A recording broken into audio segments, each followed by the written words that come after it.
Hey guys, we're jumping into fear day number 7, and we have a scripture today, 1 John 4:18. This is probably my favorite verse when it comes to fear and understanding where to put it in its place. And it says this: such love has no fear, because perfect love expels all fear. If we are afraid, it is for fear of punishment, and this shows that we have not fully experienced his perfect love. One of the greatest misnomers in Christianity is this belief that the opposite of fear is faith. While this sounds good on the surface, it's not biblically accurate. The truth is that fear is a feeling and faith is a choice. This means that faith is something you can choose to have despite the fears you feel. So, if that's the case, then what is the opposite of fear? Well, notice what John wrote: perfect love expels all fear.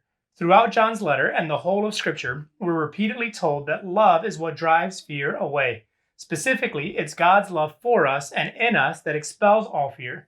When we know we are fully loved and when we experience the fullness of God's love, there's no room for fear in our lives. The problem is that fear and love occupy the same space in our hearts. So the challenge is learning to let God's love fill that space so that fear is driven out. Man, I love this. I told you it's my favorite verse when it comes to fear because it speaks to what the actual opposite is. Listen, I'm 33 years old. I'll be 34 later this summer.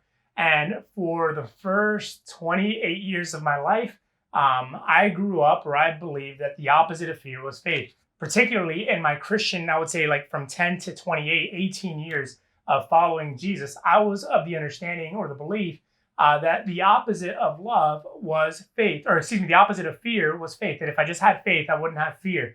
And I heard it preached, I tried to live it. And you know what I found was that my whole life was driven by fear.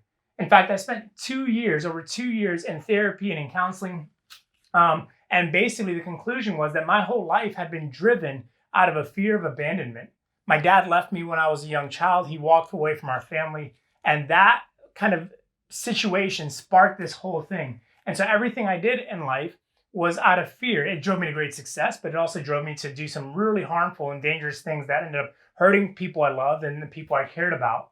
And yet, what I realized was that this fear was occupying a space. And it was so confusing to me because I was like, God, well, I have faith. I went to Bible college. I'm a pastor. I have faith. So why is it that I'm being living my life out of this fear of abandonment? And God took me on this journey of unwinding and removing all of these things and actually using this scripture to kind of start and become a catalyst to help me see that the opposite of fear is not faith, but love.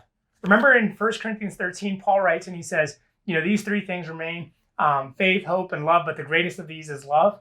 Again, he talks about there how love is the answer. Love is what drives out fear. In verse 8, he says, when perfect love appears, then these things that we don't know about, the uncertainties, read in the fear, will be removed and will be dissipated. You see, so fear is not something that is going to be permanent, but fear is something that's removed when we experience and when we dwell in and when we abide in the perfect love of Jesus. And so I don't know what you're afraid of. I don't know what you're experiencing. I don't know how you've handled fear in your life. I don't know if you believe maybe that if you just have more faith, you can power through it and you can overcome it.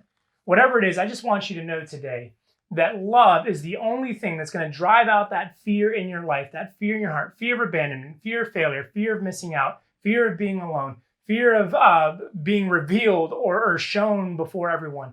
That when love intervenes, when love kind of intersects your life, that faith is not the answer, but love is the thing that will actually occupy the territory that fear is trying to occupy now. So I hope this encourages you. I hope that it challenges you. And my prayer is that you would walk in love today and let that love drive out or expel the fear that you're experiencing. We'll see you tomorrow.